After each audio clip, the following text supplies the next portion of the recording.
In this tutorial, I'm going to show you how to curve words here in Canva. Now, I have these words just here. I have curve and how to curve words. Now, if you're trying to curve one individual word, it's going to be a little bit different than if you're trying to curve one word inside of a sentence. Now, to curve this is really simple. We simply click onto the word which we want to curve. We come to Effects just here, come over to the left-hand side, scroll down to where we see curve, then if we scroll a little bit more, we've got this little curve bar. Now the more we increase this, it's going to curve one way, and if we decrease this the other way, it's going to curve the other way. Now let's say that you do have a word inside a sentence and you only want to curve that one word.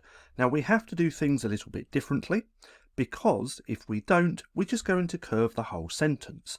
Now what I've actually done is taken out the word curve in this text box. If we go like that, we can see, then I've just put quite a few spaces, and then the word curve is a completely separate different word. So if we click onto curve, we can then come to the effects button again, come down to curve, and then increase or decrease this depending on which way we want to curve, just like that.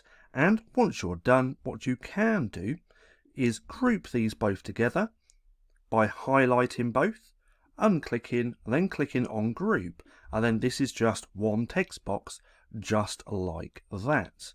But nonetheless, that's just how simple it is to curve words here in Canva.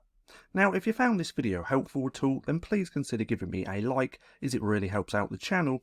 And if you're not too sure what to watch next, click right here and watch this playlist.